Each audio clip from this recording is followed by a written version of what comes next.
आदाब, नमस्कार। आप देख रहे हैं बड़ी खबर। मैं हूं मोनी सनवर। मेरठ की जनसभा से प्रधानमंत्री नरेंद्र मोदी ने कांग्रेस पर तीखा हमला बोला। दरअसल एआई ग्लोबल समिट में हुए विरोध को लेकर उन्होंने कहा कि देश जानता है कि कांग्रेसी पहले से ही नंगे हैं। पीएम की कुर्सी चाहते हो तो पहले लोगों के दिल जीतो।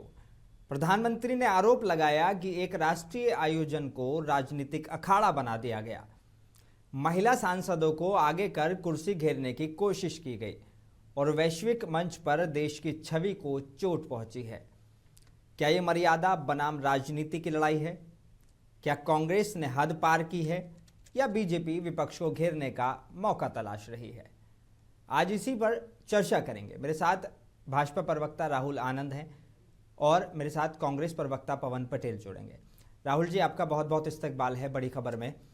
नमस्ते राहुल जी, जिस तरीके से कल प्रधानमंत्री नरेंद्र मोदी ने विपक्ष को घेरने की कोशिश की, तो उसके बाद जो कांग्रेस ने किया टी शर्ट उतारकर, उसको तो सब गलत बता ही रहे हैं कि इस तरीके से एक समिट में नहीं करना चाहिए था, क्योंकि वो एक वैश्विक मंच था, वहाँ पर इस तरह की चीज़ें नहीं होनी चाहिए थे।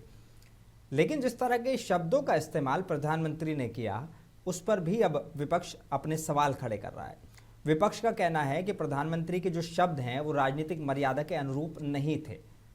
अब इसके बाद ये सवाल खड़े होने लगे, क्या प्रधानमंत्री के जो शब्द थे वो राजनीतिक मर्यादा के अनुरूप थे या भावनात्मक प्रतिक्रिया थी? क्योंकि प्रधानमंत्री ने जो उस एआई समिट को लेकर जितनी तैयारियां हमारे देश ने की थी, हमारे ये बैकग्राउंड से सारी चीजें हुई थी, उसको जो है कहीं ना कहीं ठेस पहुंची है।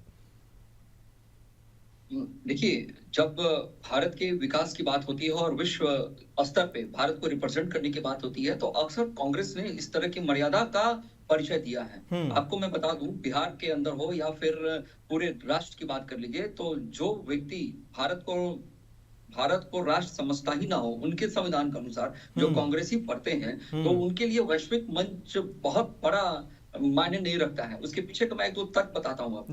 देखिए, नेता प्रतिपक्ष होने के नाते इनकी एक बहुत अहम जिम्मेदारी बनती है और वो एक शैडो प्रधानमंत्री के किरदार में है। और जब भी वो विदेशों में भी जाते हैं तो भारत को हमेशा नीचा दिखाने का प्रयास करते हैं। इसका बिल्कुल तात्पर्य ये है कि राहुल गांधी जी को जो समझ आनी चाहिए राजनीतिक तौर पे वैश्विक मंच पे, ये क्या वो नहीं है।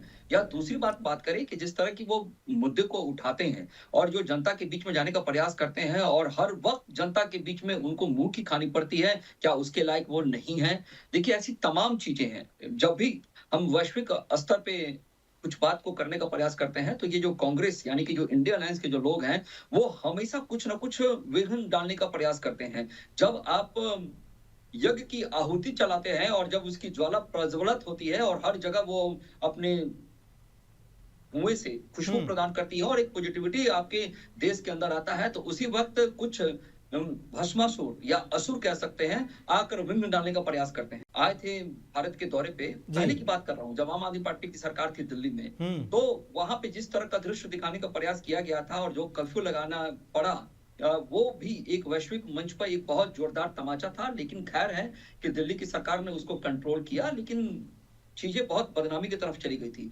दूसरी बात, जो प्रगति मैदान में जो दृश्य देखने को मिला है, वो निश्चित रूप से निंदा का विषय है और इसकी कड़ी निंदा होनी चाहिए। और आज निश्चित रूप से कांग्रेस को आत्ममंथन करना चाहिए कि वो किस कदर और कितना गिरेगी।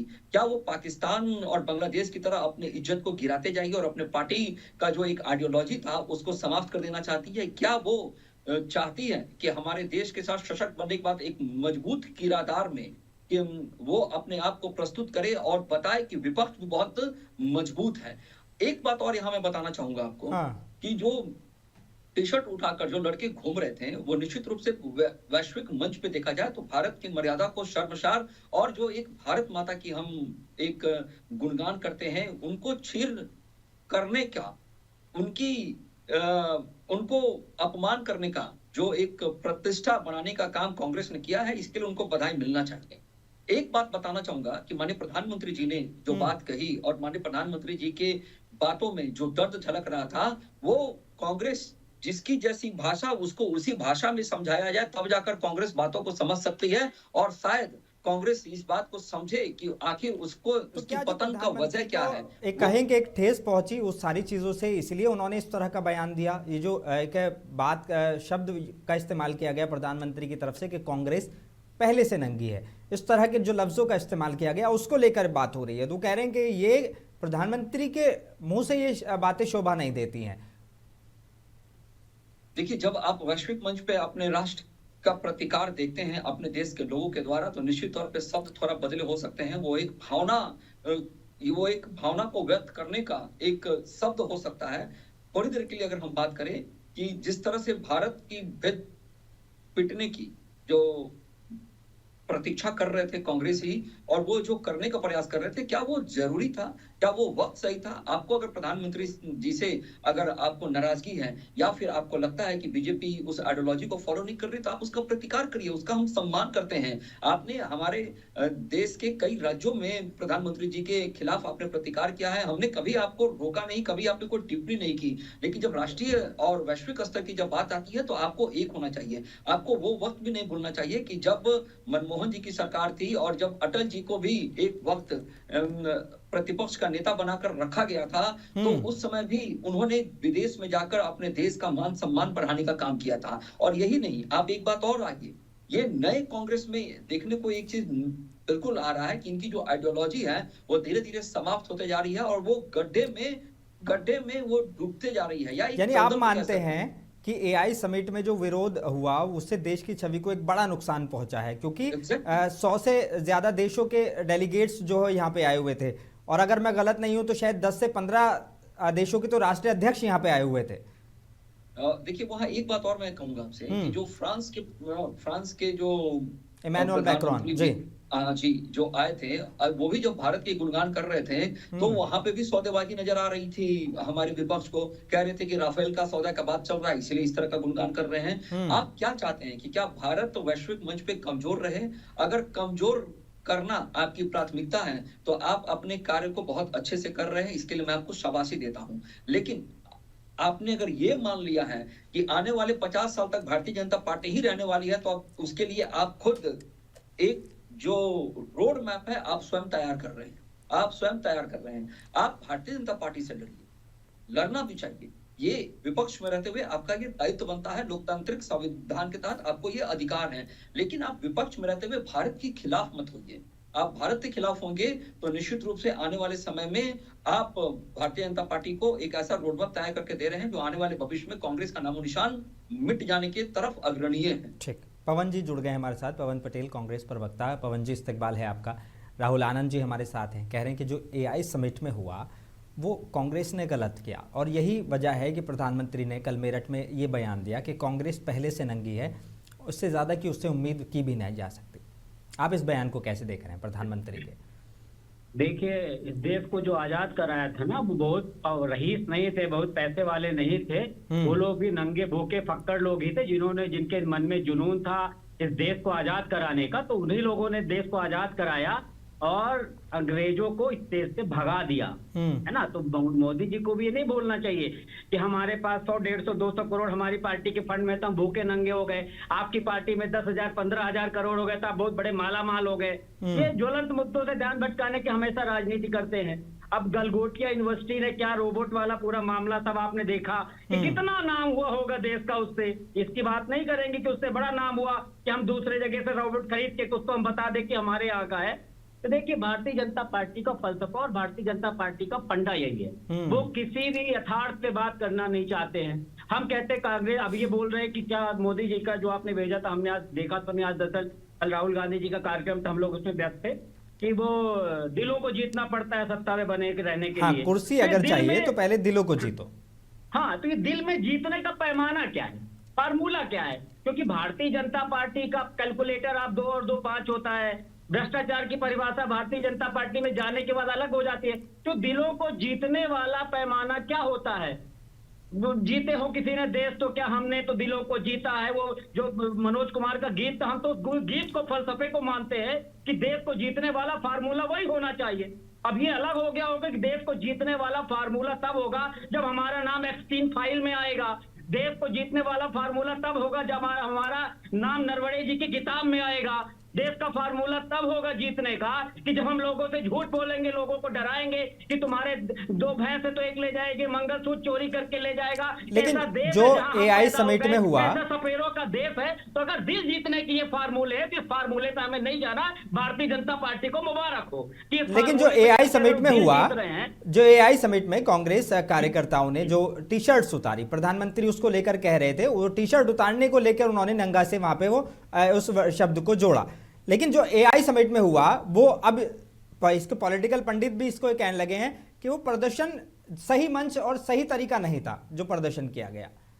नहीं, देखिए, जो कहता हो, देखिए, सही प्रदर्शन और सही मंच वही होता है जहां से बात सरकार तक या मीडिया तक पहुंचे।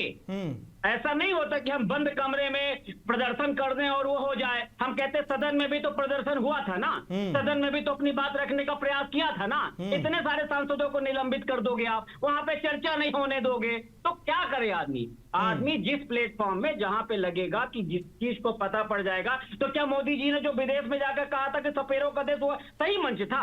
मोदी जी का सही मंच था क्या कि हम 2 भैंस कोई है तुम्हारे पास से 1 चुरा ले जाएगी, 50 करोड़ की गर्लफ्रेंड और मंगलसूत्र, ये सब सही मंच नहीं था। ये अलग बात है कि भारतीय जनता पार्टी के पैमाने के हिसाब से किस चीज को सही कर देंगे, किसको गलत कर देंगे।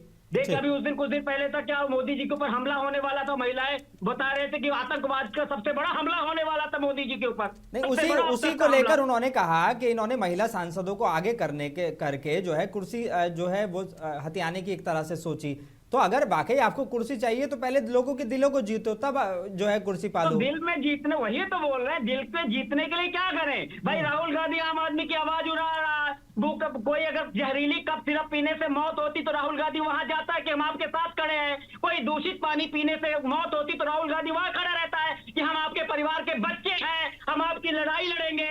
इतनी बड़ी भारत जोड़ो यात्रा करता है, गरीब दुखी पीड़ित को गले लगाने से काम करता है। यही तो होता है दिल जीतने का नॉर्मल फार्मूला। दिल जीतने का भारतीय जनता पार्टी वोट जीतने का काम करती है। ईवीएम हैक कराएगी, गणेश कुमार जी को लेके आएगी, चुनाव आयोग को अपने लिए काम करेगी, ईडी सीआईडी को लगाएगी। तो मोदी जी का फलसफा सब कुछ सही था, लेकिन स्टेटमेंट गलत था। मोदी जी वोट जीतने के लिए काम करते हैं, वोट जीतने के लिए मैकेनिज्म को काम करते हैं। और भारत और कांग्रेस पार्टी सचमुच की जो होती है आम आदमी के भावनाओं के हिसाब से, संविधान के हिसाब से काम करने का प्रयास करती है। राहुल जी, जो महिला सांसदों को आगे करने का आरोप लगा, तो क्या ये राजनीतिक रणनीतिक पर सवाल है या लैंगिक टिप्पणी है, जिस तरीके से ये सारी चीजें? और दूसरा, वो कह रहे हैं कि भाई ठीक है, अगर ये हम दिल जीतने के तो काम असल में हम कर रहे हैं, क्योंकि हमारा नाम एप्स्टीन फाइल में नहीं आ रहा है, नरवणे की किताब में नहीं आ रहा है, ये सारी चीजों में नहीं आ रहा है। दिल जीतने का काम राहुल गांधी कर रहे हैं, जबकि ये वोट जीतने का काम कर रहे हैं। इन्हें पता है कि वोट को कैसे मैकेनिज्म से जीतना है। देखिए, पवन जी बहुत अच्छा प्रवक्ता हैं और अपनी बातों को बहुत मजबूती से और बहुत कंठस्थ होकर रखते हैं। और आपने देखा होगा, इसको अदरवाइज नहीं लीजिएगा, आपने देखा होगा कि जो मीठे बोली बोलने वाले जो लोग होते हैं वो तीता बहुत खाते हैं। हाँ। और मैं इनका सम्मान करता हूँ, लेकिन थोड़ा सा इससे हटकर बात कर लेते हैं। अभी ये बात कर लेते हैं कि जो दिल जीतने वाली बातें हैं, तो कांग्रेस के लिए तो अक्सर इस चीज को मैंने देखा है कि नए पॉकेट में पुरानी चीजें बेचा करती है कांग्रेस, इसमें कहीं कोई दो मत नहीं है। एक बात और मैं बताऊंगा आपको कि जब आपको दिल जीतने का मौका मिला था तो आप उस समय क्या कर रहे थे? उस समय आप अपने ही पेट पे कुल्हाड़ी मार रहे थे और स्कैम स्कैम स्कैम स्कैम खेल रहे थे। और जब आपको दिल जीतने की बारी मिली थी तो उस समय माननीय प्रधानमंत्री जी कह रहे थे कि हमारे देश के संसाधनों पे किसका हक है। तो ऐसी तमाम चीजें हैं कि दिल तभी जीता जा सकता है जब जनता के बीच में राष्ट्रवादी अल्क को जगा कर तल्ख को करके बटन दबाने पे आप मजबूर कर सकते हैं। देखिए, यहाँ एक बात मैं और बताऊं कि जिस तरह से कांग्रेस अपनी राजनीति कर रही है, उस राजनीति के तहत अगर देखा जाए तो कांग्रेस खुद वोट को हाईजैक करवा रही है जनता से। जनता के बीच में कांग्रेस अपनी बातों को रख नहीं पा रही है और रण छोड़कर चली जा रही है। मैं आपको उदाहरण देता हूं। अभी हमारे भाई कह रहे थे कि चुनाव आयोग पे तंज कस रहे थे। देखिए, चुनाव आयोग पे जब तंज कसने की बात चल रही थी, तो जब चुनाव आयोग यहाँ पर आकर प्रेस कॉन्फ्रेंस कर रहा था पटना के होटल ताज में, तो सबसे पहले विपक्षी खेमे के लोगों ने ही आकर सुझाव दिया था, जिसमें आरजेडी मुखर थी। उसने कहा था कि आप 2 चरण में ही चुनाव को करा लीजिए, हम आपके साथ खड़े हैं। और एक बीजेपी साथ में थी, यानी कि दोनों का मन मिला हुआ था चुनाव कराने में। जब वहां पे आपको रणनीति तैयार करनी थी तो आप इस नीति पे आकर फंस गए कि सीट किसको करना है, और वहां भी दिल आप नहीं जीत पाए अपने लोगों का और फ्रेंडली फाइट में चले गए। अब यहाँ पे क्या है कि ये जो दिल फेक लोग हैं वो दिल नहीं जीत सकते हैं, क्योंकि उनको तो एक पासा फेंकना है, सगुफा छोड़ देना है, चाहे वो राष्ट्र के खिलाफ हो, चाहे वो राज्य के खिलाफ हो, चाहे वो ऐसी बातें हो जिससे कहीं ना कहीं उन जनता के मन से, दिल से वो उतर जाए। देखिए, दिल जीतने के लिए बगीचा बनाने पड़ते हैं। दिल जीतने के लिए बगीचे में जब फूल लगते हैं तो उसमें पानी देना पड़ता है, और उस फल, जब आपने जिस फल को बोया है, उस फल को बोने के बाद उस फल को काटने के लिए जो उचित समय होता है उसकी प्रतीक्षा करनी पड़ती है। और अगर देखा जाए तो हमारे कांग्रेस के साथियों ने अब तक ऐसा कुछ नहीं किया, और लगातार 2014 के बाद से कांग्रेस की स्थिति ऐसी होती जा रही है कि डे बाय डे उनका डेप्रिसिएशन वैल्यू घटता जा रहा है। जब आप आमतौर पे किसी चीजों को खरीदते हैं तो उसकी एक डेप्रिसिएशन वैल्यू होती है जो 20% के हिसाब से घटता है। कांग्रेस का पता नहीं किस हिसाब से घट रहा है, अब तो ये पवन भैया ही बता सकते हैं। एक परसेंटेज आप बता दीजिए, फिर मैं पवन जी से पूछ लूंगा आपके हिसाब से कितना घट रहा है। अब तो मैंने बता दिया कि ठीक है पवन जी, आप ही बता दो भाई। पवन जी, ये 2014 से वो जैसे बैंक बैलेंस कैसे बढ़ रहा है, बैंक बैलेंस में जैसे बढ़ रहा भाजपा का ना, कौन सा फार्मूला से बैंक बैलेंस दिन दूना रात चौगुनी होता जा रहा है, तो यही फार्मूला लगाया होगा उन्होंने। अब देखिए, जो दिल जीतने की बात थी, मोदी जी को भी और भारतीय जनता पार्टी को भी वोट और मैकेनिज्म ना जीतते दिल जीतने का मौका मिला था, लेकिन उन्होंने नहीं जीता। इनके पास दिल जीतने का मौका था कि जब पहलगाम हुआ, इनके पास दिल जीतने का मौका था जब पुलवामा हुआ, लेकिन ये लोग मैनिपुलेटिंग लोग किस टाइप से काम किया आपने देखा।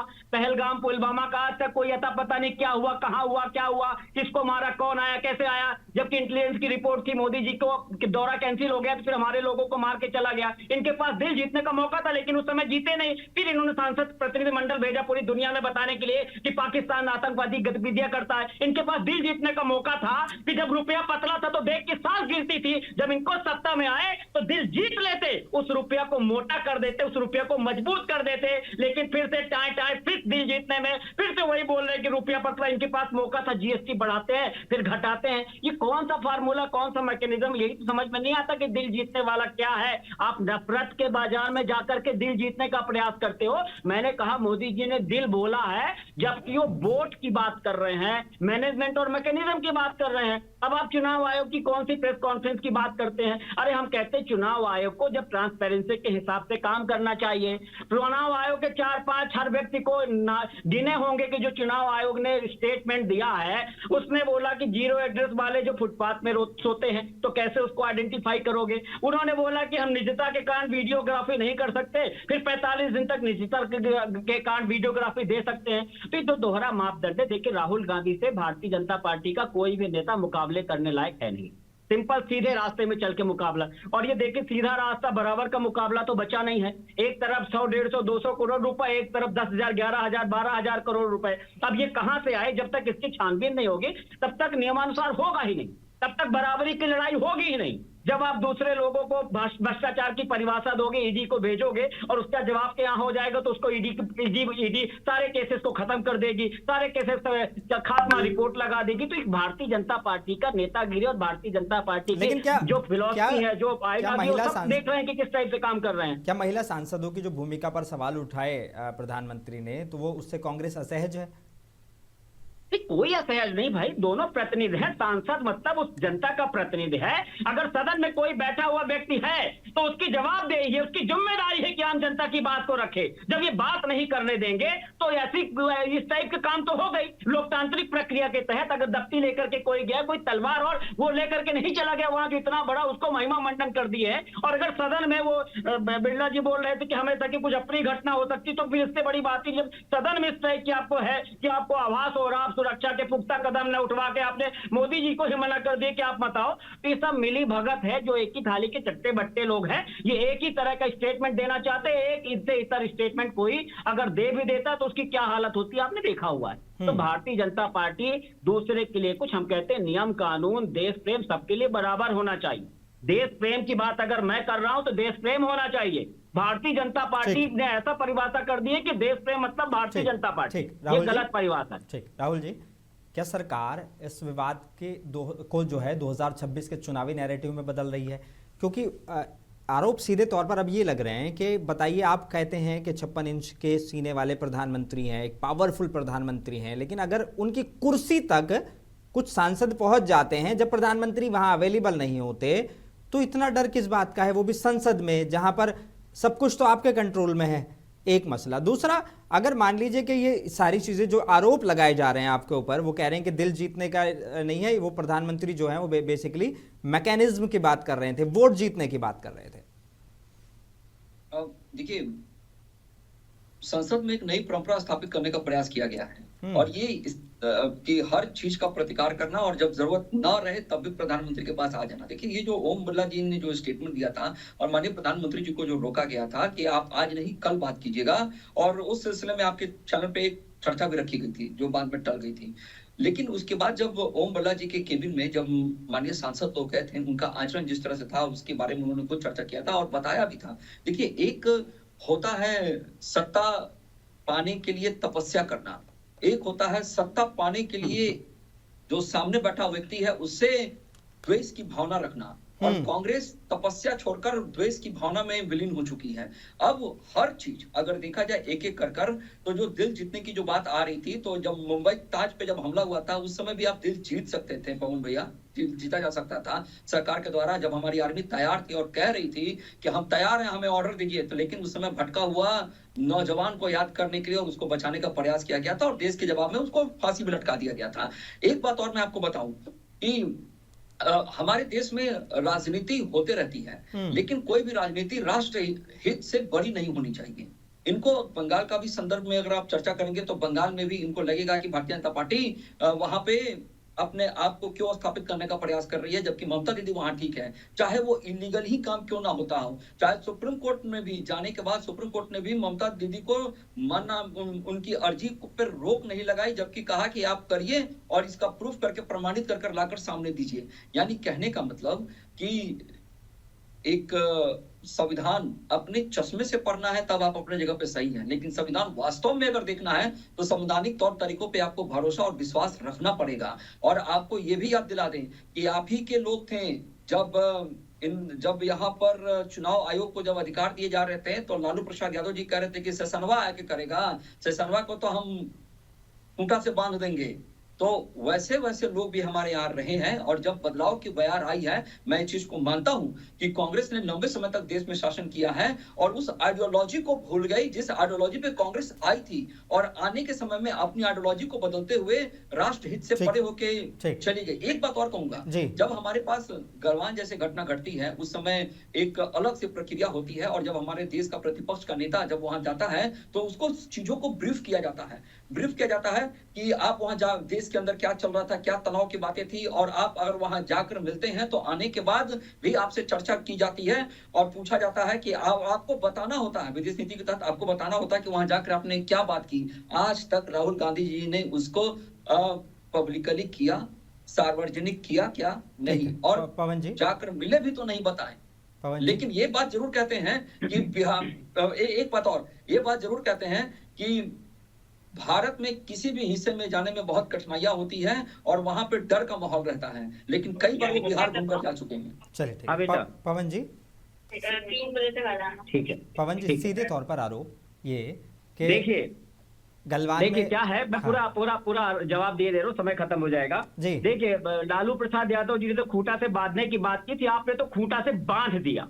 उन्होंने सिर्फ कहा था, उस अंदाज में कहा होगा, और आपने तो खूंटा से बांध दिया। पूरी दुनिया देख रही कि खूंटा से बंधे हुए हैं। जब मुंबई में हमला हुआ था तो आप लोग प्रेस कॉन्फ्रेंस कर रहे थे, और जब पहलगांव में हमला हुआ तो पूरा विपक्ष, पूरा एक जनता मोदी जी के पीछे खड़ी थी कि मोदी जी ठोको, लेकिन ट्रंप के दबाव में आपने सरेंडर कर लिए। पूरी दुनिया ने देखा। तो आप दिल जीतने की और उसकी बात करने लायक तो आप लोग है ही नहीं। आप लोग का इतिहास गवाह है, शुरू से क्या कर रहे हैं, अंग्रेजों की आप मुखबिरी करते थे, स्वतंत्रता संग्राम सेनानियों को आप गवाही दिल, पूरी वही बात रिपीट होने से कोई मतलब नहीं। तो आप दिल जीतने पे के लिए आपका मैकेनिज्म कभी था ही नहीं। और जो कांग्रेस की बात करते हो, कांग्रेस ने इतने दिन तक राज नहीं किया, कांग्रेस ने इस देश की सेवा किया, कांग्रेस ने इस देश को गढ़ा, एक एक कंपनियों का निर्माण किया, जिसकी बदौलत इतने दिन तक संविधान को संभाल कर रखा, जिसकी बदौलत आज नरेंद्र मोदी जी प्रधानमंत्री हैं। अगर संविधान को खत्म करने की बात होती, देश की सेवा करने की बात नहीं होती, तो देश पता नहीं किस हालत में होता। अंग्रेजों से किस परिस्थिति में देश को आजाद कराया है और किस हालत में देश मिला था और किस तरह कांग्रेस ने निर्माण किया। तो आपका स्टेटमेंट गलत है कि हमने राज किया। आपका जो फलसफा है, आपकी जो फिलॉसफी आपने शुरू से उसी में काम किया है, आपने उसी मैकेनिज्म में काम किया कि हम सत्ता में कैसे बने रहें, दूसरे दल के लोगों को कैसे खरीद लें। आपका बड़ा गढ़ा हुआ कार्यकर्ता है। आप देख लीजिए, आपने अगर आप दिल जीत लेते, अगर आप विजय शाह जिसने हमारी सेना का अपमान किया था, विजय शाह को कुर्सी से निकाल देते तो हमारा दिल जीत लेते, लेकिन आप में हिम्मत नहीं है। आप विजय शाह की कौन सी नस पकड़ा हुआ है कि सुप्रीम कोर्ट को लताड़ने के बाद भी आज वो मंत्री है। कैलाश विजयवर्गीय जैसे लोग आज भी मंत्री हैं। आप लोग दबे हुए हो। एप्स्टीन फाइल में जो फार्मूला है वही फार्मूला आप लोग के ऊपर एप्लीकेबल होता है। लोग कोई ना कोई नस पकड़े हुए हैं, तभी वो हटते नहीं मंत्री इस तरह का बयान देने के बाद। ठीक है पवन जी। राहुल गांधी जी 10 सेकंड, एक छोटा सा सवाल, विपक्ष के साथ संवाद की गुंजाइश है या टकराव ही रास्ता है बस? अब छोटा सा जवाब। मैं मानता हूं कि मैं मानता हूं कि लोकसभा का सदन हो या फिर कोई भी चर्चा का एक ऐसा मंच हो, वहां पे जो सदन की आत्मा है वो विपक्ष में विराजमान होती है और विपक्ष को अपने कर्तव्यों का निर्वहन ईमानदारी और निष्ठापूर्वक करना चाहिए। चलिए ठीक है पवन जी, राहुल जी, बहुत बहुत शुक्रिया आप दोनों का अपना कीमती वक्त देने के लिए मुंसिफ टीवी में बड़ी खबर में। राजनीति में शब्द भी हथियार होते हैं और अगर विरोध की बात करें तो वो संदेश होता है। सवाल यही है, क्या लोकतंत्र में असहमति का तरीका गरिमा से तय होगा या आरोप प्रत्यारोप की आग में झुलसता रहेगा? प्रधानमंत्री का जो संदेश है वो साफ है, कुर्सी से पहले दिल जीतिए। कांग्रेस का जवाब भी उतना ही सख्त है। सच क्या है, फैसला जनता करेगी। मैं हूं मोनी सनवर, देखते रहिए मुंसिफ टीवी।